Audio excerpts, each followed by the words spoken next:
Olá, pessoal! Estamos aqui novamente para retomar a nossa segunda parte da aula de hoje, referente à terapia nutricional nos pacientes com constipação intestinal ou obstipação intestinal, ok?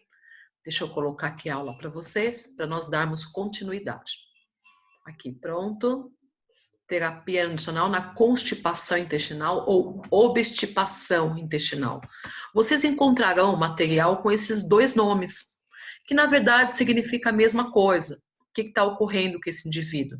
Aqui agora, pessoal, é importante que vocês saibam que tanto na diarreia quanto na obstipação ou constipação intestinal, eu não estou me referindo a uma doença, eu estou me referindo a um quadro de sintomas que pode ocorrer, e sim, isso pode estar ocorrendo de fontes secundárias, a qual chamamos então, quando, por exemplo, a constipação for de forma secundária, é porque tem um fator casual, isto é, pode existir sim uma doença correlacionada com o agravamento desse quadro, tá? Mas nem todos os tipos de constipação é do tipo secundário, na verdade, é a menor quantidade que refere-se à constipação secundária.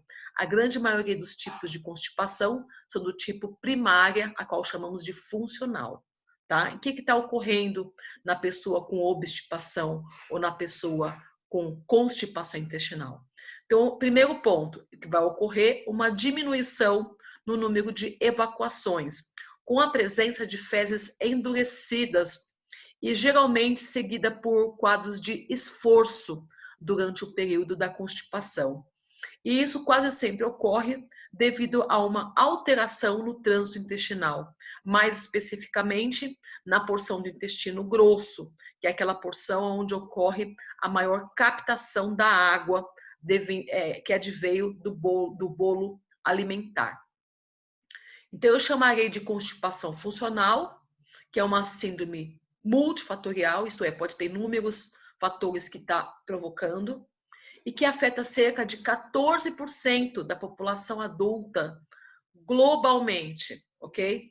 Então, como eu já falei anteriormente, ela é caracterizada por desordem na motilidade, né, desses movimentos peristálticos, seguido de defecação, com dores, com esforço ou com dores. E isso eu vou chamar de constipação funcional na ausência de qualquer etiologia orgânica óbvia, tá certo? Então, a constipação do tipo funcional é aquela que eu caracterizo como constipação do tipo primária. Eu tenho também a constipação do tipo secundária, como eu falei anteriormente, que pode ser provocada através de algumas patologias, como, por exemplo, doenças neurológicas, como, por exemplo, insuficiência cardíaca congestiva, tá? Ou então outros fatores. Mas essas muitas definições de constipação vão refletir agora a diferença, como a constipação é percebida pelas pessoas, né? Então, as diferenças quanto à consistência dessas fezes. Então, algumas pessoas acham que o natural é evacuar diariamente, sendo que nas pessoas, né, nos indivíduos saudáveis, essas evacuações, elas podem ocorrer 3 vezes ao dia, variando até 3 vezes por semana, né? E não necessariamente será chamada de uma constipação intestinal, uma pessoa que evacua 3 vezes por semana. No entanto, durante muito tempo ocorreu-se uma força, né, uma tendência de querer definir como que seria o quadro de constipação. Era o peso pequeno dessas fezes, era a retirada de água dessas porções das fezes, o que estaria acontecendo? Durante muito tempo existiu esse esforço no tocante a isso. Tá? Mas é importante que vocês entendam que a constipação ela pode ser crônica, quando ela for superior a um período de 6 meses. Essa constipação ela pode gerar sofrimento considerável à pessoa que a possui, incluindo fortes dores na região abdominal, distensão abdominal com a eliminação de fratos, pode provocar anorexia, náusea nesses indivíduos, pode ocorrer dores de cabeça, halitose, inquietação e também confusão mental. Nós temos na literatura científica a escala de Bristol. a escala de Bristol agora vai determinar qual que é o nível de constipação que esse indivíduo possui, ou então se as fezes encontram-se na forma normal, sim ou não, né? Então, nós temos aqui o tipo 1, que são os caroços duros, separados como nozes. Essa imagem do tipo 1, vocês conseguem visualizar aqui, é o primeiro quadrado, né? O primeiro quadrado aqui exposto aqui no quadro, tá? O tipo 1. Então, perceba que são fezes em formato de nozes, a qual chamamos de coprólitos, como fezes de cabritos, né? E essa forma, digamos assim, que é a pior forma de constipação, é a mais grave, né, dentre a parte da consistência das fezes, tá? Então, aqui haverá grandes esforços para a eliminação, quase sempre com dores, né, podendo provocar quadros de diverticulose e também de hemorroidas nesse indivíduo, favorecendo a quadros de hérnias. Então, é muito importante que isso seja corrigido por meio da dieta. E essa dieta quase sempre será rica em fibra, né? Então, aqui a indicação, de acordo com a escala de Bristol, é que no tipo 1 seja uma dieta rica, aumentada no teor de fibra dessa constituição da terapia nutricional, tá? Dos alimentos que serão servidos a esse indivíduo. A tipo 2, ela tem forma de salsicha, mas também possui os coprólitos, isto é, os cabritos, né? Os nozes, os carocinhos, né? No formato de nozes, tá? Então, aqui também a indicação é o aumento de fibra na dieta. O tipo 3 possui a forma de salsicha, ou então de cobra, mas com rachas na superfície, onde quando a gente olha, a gente consegue observar que elas estão juntas, né, no formato de cobra ou de salsicha, nessa forma as fezes. No entanto, mesmo estando juntas, a gente observa aquelas rachas na superfície da estrutura dessas fezes, na consistência dessas fezes. Então, aqui eu vou avaliar o que está acontecendo. Pode ser a carência de água, a carência de atividade física, né? Por vezes a pessoa que não toma água pode favorecer com que haja essa presença de rachas na superfície dessas fezes. Deverá ser corrigido. Então, as fibras, eu tenho que avaliar o que está ocasionando essas rachas no tipo 3. Nem sempre será o desejável o aumento da fibra nesse quadro. Por vezes a pessoa já consome a fibra, o ponto é que ela não ingere água, ou o ponto por vezes é porque não pratica atividade física, ou algum tipo de medicamento que pode estar provocando isso, e isso tem que ser corrigido, tá? O tipo 4 é uma salsicha, como cobra, regular e macia. Então, o tipo 4, digamos aqui, que é o natural. A pessoa vai evacuar sem força. Ela não vai ter necessidade de fazer força.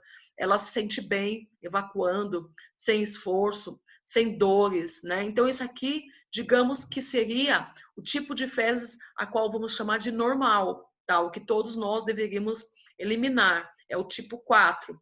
Então, aqui, nesse quadro, a quantidade de fibra que a pessoa já ingere já está sendo suficiente, porque ela está evacuando de forma normal, ok? O tipo 5, os caroços são macios, com cantos bem demarcados, né? Então, agora também está na forma de caroço, não são mais fezes consistentes no formato de cobra ou de salsicha, tá? No entanto, são fezes mais macias. Então, eu devo tomar cuidado com a fibra nesse quadro, principalmente a fibra, especificamente a fibra do tipo insolúvel.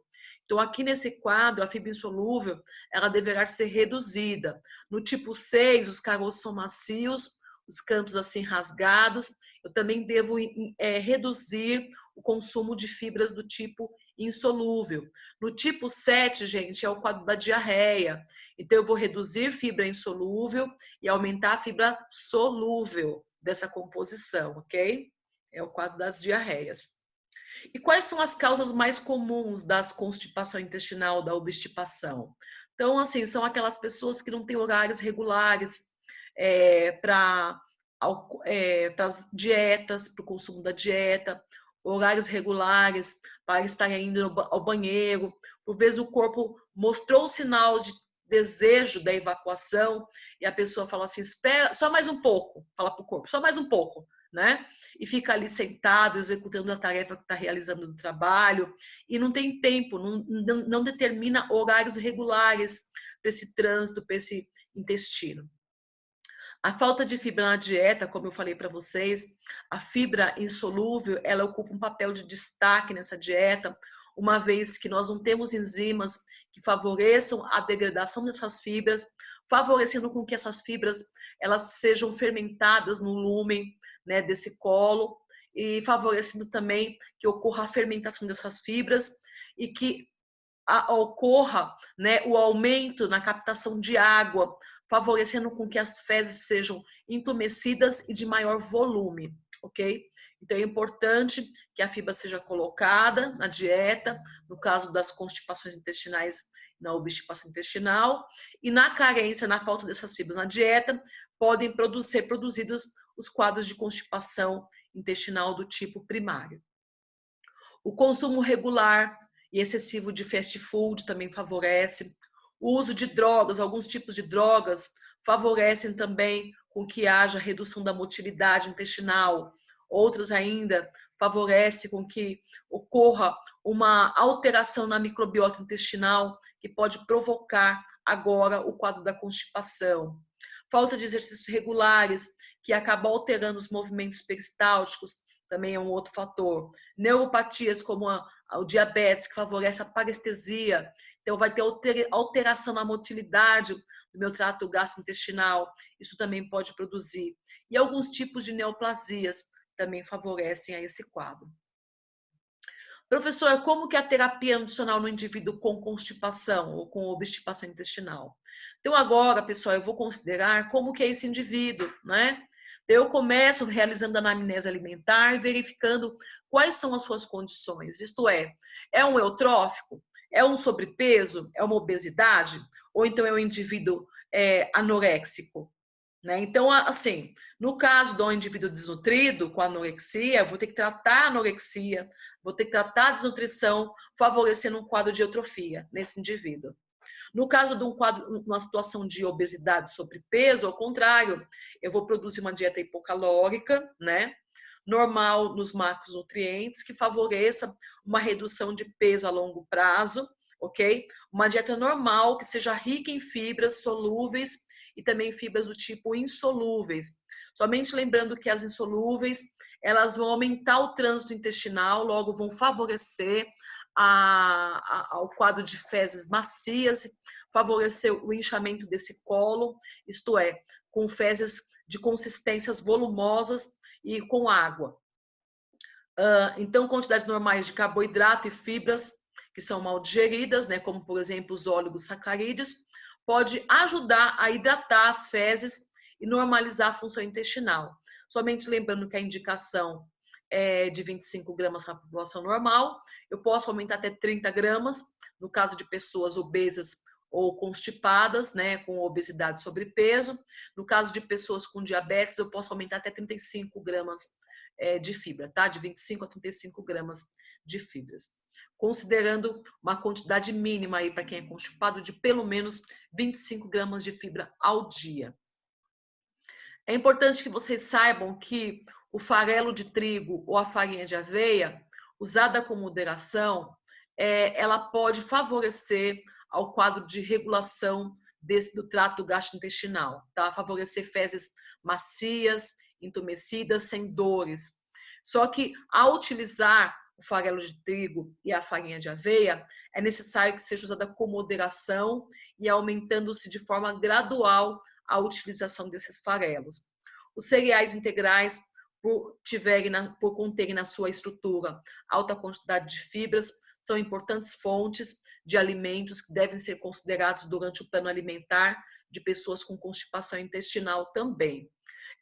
Ameixa preta, sucos de ameixa, de água de ameixa, sucos de frutas laxativas, também são bastante interessantes de serem pontuadas, consideradas durante a elaboração desses cardápios. A ingesta hídrica, pessoal, é outra coisa que deverá ser adequada de acordo com o período de vida da pessoa, os ciclos de vida. Vocês já viram isso comigo no semestre passado, né? Vocês já sabem quais são os valores de água, oferta hídrica, que deverá ser ofertada de acordo com o ciclo. É importante que aqui vocês relembrem a respeito disso aí, né? Qual tem que ser o consumo de uma mulher adulta, 2,7 litros, um homem, 3,7 litros de água, e eu devo priorizar, porque somente a fibra sem a presença da água pode favorecer o quadro de fezes compactas endurecidas. Eu preciso da fibra com a ingesta hídrica adequada, ok? Alguns médicos optam pela regularização, né, da constipação, do quadro de constipação intestinal, com a utilização do óleo mineral. Durante muito tempo, acreditou-se que o óleo mineral interferia na captação das vitaminas do tipo lipossolúveis. No entanto, os novos estudos, eles não confirmam mais esse achado, ok? É importante que vocês saibam disso. Na dieta dessas pessoas com constipação, os nutricionistas tendem a colocar alimentos formadores de volume fecal, como, por exemplo, fontes de celulose, hemicelulose e sementes do psyllium. Frutas laxativas também são bem empregadas e deverão ser agregadas nesse cardápio diário, como, por exemplo, a ameixa, que possui na sua estrutura enzimas proteolíticas, como ácido de hidroxifenilizatina, juntamente com o sorbitol, que possui essa função laxativa. Temos também a papaina, provinda do mamão.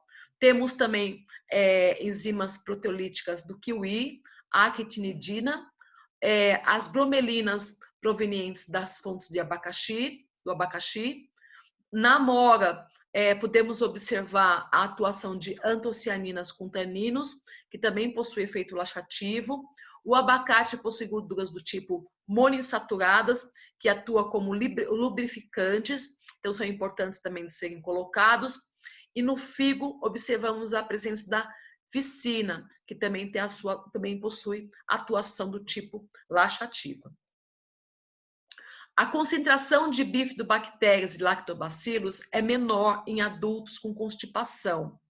Na verdade, isso aqui, vocês vão perceber o seguinte, que no decorrer do avançar da idade das pessoas, ocorre uma redução das bifidobactérias.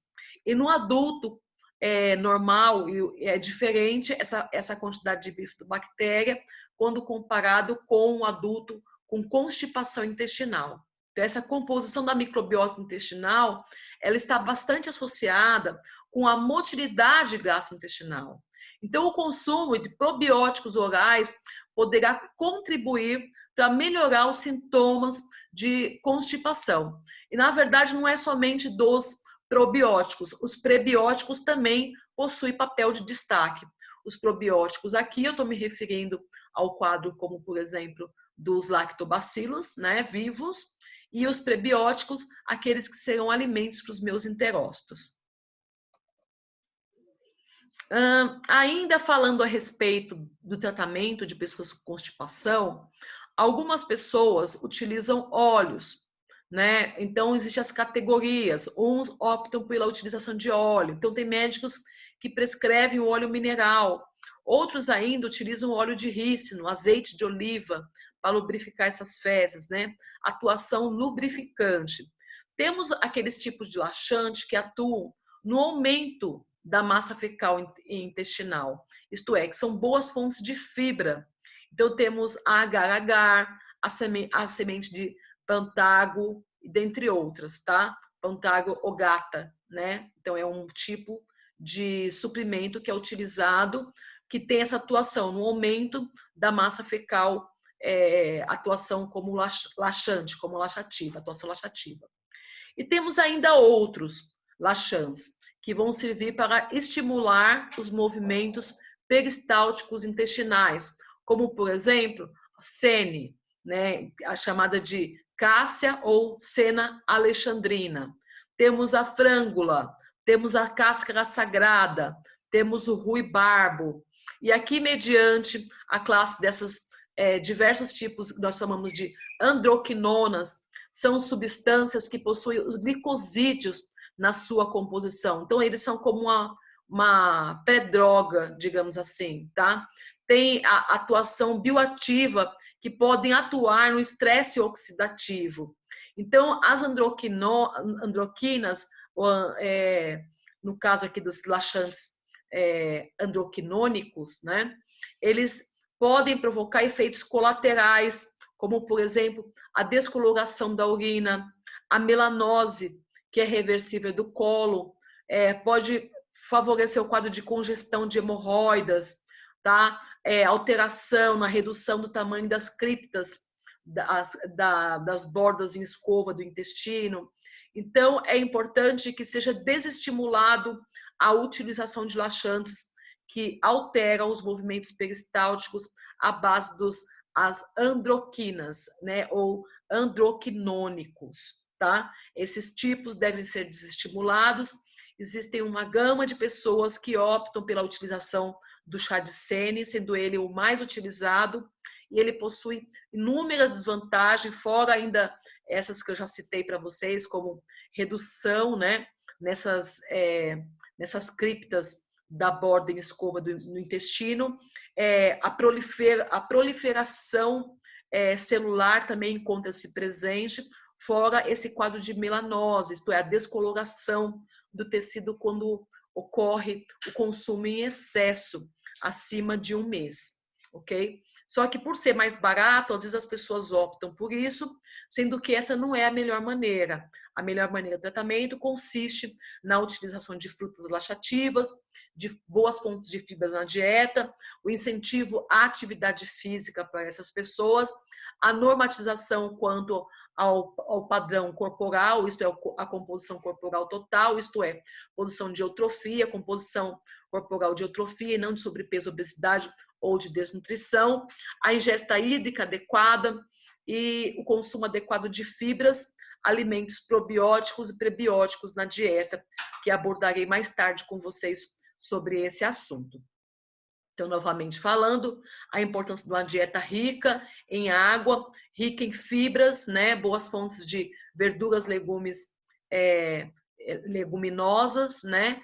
Frutas e fontes adequadas de proteína, de gorduras e de carboidratos. E, infelizmente, o quadro de constipação pode provocar consequências para esses indivíduos, sendo as hemorroidas uma delas. Então, as hemorroidas são veias inchadas e dolorosas na parte inferior do reto ou então do ânus. As hemorroidas, ela pode ser causadas por esforço durante a evacuação, quadros crônicos de constipação intestinal. Volto a falar que crônico é acima de 6 meses, ok, pessoal? Tá? Quadros crônicos. A pessoa que permanece muito tempo sentada por longos períodos, infecções anais, algumas doenças como cirrose hepática, ou então, e infelizmente existe também as hemorroidas de causas hereditárias. Nem sempre hemorroidas são ocasionadas por questões de constipação. Digamos que a maioria das vezes será, mas existem pessoas que na família inteira possuem hemorroida e por vezes tem um hábito intestinal normal, né, consegue evacuar sem dores, não diariamente, quase sempre, né? Quase sempre, algumas vezes durante a semana, consegue evacuar sem dor, as fezes de consistência normal, em forma de salsicha, uniforme, macia, só que passa por algum tipo de pressão corporal, algum tipo de pressão no mundo, né? Algum tipo de dificuldade, algum tipo de estresse, e de repente pode ser que manifeste as hemorroidas. Nesse caso, possui origem genética, né? De origem específica. Esse quadro é a menor quantidade, tá? A grande maioria das hemorroidas não provém desse tipo de quadro genético. Quase sempre provém mesmo por causa do esforço durante as evacuações provocados por uma dieta baixa, pobre em fibra, né, sem a prática de atividade física adequada ou o uso constante de drogas que favoreçam o quadro da constipação, ou por permanecerem longos períodos sentados, ou então advindo da cirrose hepática, doenças como, por exemplo, da cirrose hepática. Mas é importante que vocês saibam que essas hemorroidas, elas podem estar fora do corpo, nessa região do ânus, ou elas podem estar dentro também, tá? Não necessariamente somente fora do ânus, mas pode estar por dentro também. Qual que é a terapia nacional para o indivíduo com hemorroida? Sempre orientá-lo a beber bastante líquido, pelo menos 8 copos por dia. Seguir sempre uma dieta com alto teor de fibras, ricas em cereais integrais, verduras, leguminosas e frutas. Cogitar o uso de suprimentos de fibras. Então, pode ser que eu tenha que suplementar fibras do tipo solúveis. É desejável que seja colocado as fibras solúveis naqueles indivíduos que possuem a hemorroida de caráter genético, que por vezes tem uma diarreia e manifesta o quadro das hemorroidas. Usar emolientes para evitar o esforço, no caso das hemorroidas provocadas por constipação intestinal, tá? Evitar alimentos picantes, que vai favorecer com que a pessoa sente o ardor, ela sinta dificuldade ao sentar. Então, alimentos picantes vão agir de forma direta nos indivíduos que possuem hemorroidas. Quais são eles? As pimentas, os temperos picantes, como cominho, pimenta do reino, tá? Esses temperos prontos que pode ter na composição, né? Pimentas de diversos tipos, pode favorecer com que haja o desconforto desse indivíduo que possui as hemorroidas. E ainda mais um pouquinho, eu gostaria de discutir com vocês o que vem a ser diverticulite e diverticulose. Ite refere-se ao quadro de inflamação da região de divertículos, né? E diverticulose são evaginações. Então vamos entender o que vem a ser primeiro os divertículos, né? Então agora eu vou olhar aqui, perceba que eu estou mostrando para vocês a imagem, né, do intestino, da mucosa do intestino. Então, perceba que ocorre a formação de divertículos nessa imagem da mucosa do meu intestino. Então, essa formação dos divertículos são invaginações através das fibras musculares da parede desse meu intestino. Então, a presença dessas invaginações durante o esforço que é feito durante as evacuações, isso pode ocorrer, a formação desses divertículos. Em outras regiões do corpo, a gente chama de hérnias. Aqui na região da mucosa do intestino, a gente chama de divertículos, ok? E tanto as hérnias quanto os divertículos, eles têm quase sempre como origem o esforço, né? A pessoa fez algum esforço, então apareceu a hérnia naquela região do corpo. Aqui no caso, ela fez esforço durante a evacuação, então a mucosa intestinal vai aparecer a presença de divertículos, tá? Então, quando ocorre a inflamação desses divertículos, eu vou chamar de diverticulite. Então, quase sempre, quando parte daquele bolo alimentar, onde foi retirada a quantidade total de água e formou os coprólitos, isto é, aquelas fezes extremamente ressecadas, parte dessas fezes podem ficar retidas nesses divertículos, favorecendo uma atuação bacteriana indesejável para essa mucosa intestinal, favorecendo o quadro da inflamação, tá? A qual pode aparecer a diverticulite. Então, na diverticulite é a inflamação dos divertículos. A diverticulose é a presença desses divertículos na mucosa intestinal. Então, ela pode ocorrer em qualquer parte do trato intestinal, mas geralmente a diverticulose ela vai ocorrer na parte do cólon. Então, essa aereação é devido ao aumento da pressão dentro do lumen, isto é, o esforço que é feito durante o processo das evacuações difíceis, o quadro de constipação ou de obstipação intestinal, tá? Tratamento. Então, eu devo sempre visar impedir com que ocorra a inflamação, isto é, o quadro de diverticulite. Na diverticulite grave, ela é tratada pela colostomia, que é aquela bolsa que é colocada, né? Uma cirurgia que é feita de forma temporária, ocorre a retirada, a ressecção do segmento intestinal atingido, tá? Porque agora, no caso, foi grave, e essa pessoa, ela passa agora a apresentar um intestino curto, porque ocorreu parte de ressecção, a retirada de parte de ressecção desse intestino, tá? Então, é importante que vocês saibam disso. A bolsa de colostomia é uma bolsinha que é colocada para o lado de fora, né, desse intestino, aonde a pessoa vai evacuar agora via essa bolsa, não será via ânus durante o período temporário até a correção dessa parte que foi lesionada do intestino, tá? E à medida que você vai cortando esse intestino, esse indivíduo vai encurtando esse intestino, podendo provocar complicações quanto à motilidade, quanto aos movimentos peristálticos, dependendo do tamanho da alça que é lesionado e que é feita a ressecção durante a cirurgia, tá? Professor, como que é o tratamento na diverticulite, que não seja grave? Na diverticulite, quando não é grave, pessoal, geralmente é uma dieta abrandada, isenta de fibra insolúvel. Uma vez que a fibra é insolúvel, ela vai favorecer o aumento desse trânsito intestinal e está tudo inflamado. Então, agora eu não quero que isso ocorra. Então, o que eu faço? Eu vou produzir uma dieta de acordo com as condições necessárias para esse meu indivíduo, uma dieta do tipo branda e uma dieta rica em fibra solúvel e não insolúvel. No caso da diverticulose, a finalidade da diverticulose é reduzir a pressão intralumiar pelo aumento do volume das fezes e desse modo distender essa parede intestinal, tá? Então agora eu vou produzir uma dieta rica em fibras, normalmente prescrita, como eu já falei anteriormente, né, que são as frutas, os grãos integrais, os vegetais, tá?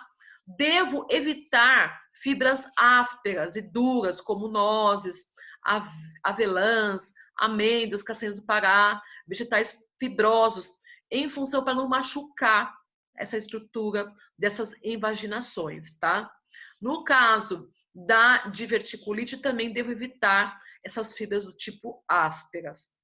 Pimenta irrita a mucosa, então também deverá ser evitada, não ser proibida, na verdade, né, o consumo aqui no caso da diverticulose, tá?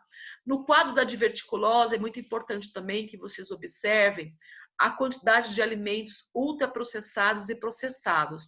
Quase sempre são pessoas que consumiram durante muito tempo o consumo abusivo desse tipo de alimentação. Alimentos ultraprocessados, condimentados, com muito aditivos, que acabam complicando ainda mais o quadro da diverticulite, tá? Na diverticulose também deverão ser evitados esse tipo de alimentos. Então, tanto na diverticulite quanto na diverticulose, evitar alimentos ultraprocessados e processados, dando preferência para os alimentos in natura. Na diverticulite, dieta abrandada, né? Regular, abrandada em pequenas condições, de acordo com o estado desse indivíduo. Então, eu tenho que avaliar se está eutrófico, com sobrepeso e obesidade, adequar a dieta a essas condições, se caso for um sobrepeso e obesidade, adequar para que haja uma redução de peso, né, ponderal, ok? Mas que essa dieta venha a ser toda abrandada e considerando uma maior quantidade de alimentos na forma in natura do que ultraprocessados e processados. No caso da diverticulose, devo retirar também os alimentos ultraprocessados e processados e aumentar os alimentos na forma in natura, aqueles ricos em fibras, que eu já citei anteriormente, evitando as fibras ásperas nos dois casos, tanto na diverticulose quanto na diverticulite, oferecer uma ingesta hídrica adequada e não consumir alimentos irritantes, fontes de pimentas ou de condimentos picantes. Pessoal, era isso que eu tinha para passar para vocês hoje. Espero que vocês tenham gostado da nossa aula e estaremos em breve discutindo isso na parte da nossa aula prática, as dúvidas, né, e interações que vocês possam ter aqui, dúvidas a respeito ou observações que vocês tenham a realizar sobre essa aula de hoje, ok? Muito obrigada pela atenção. Até breve, se Deus quiser.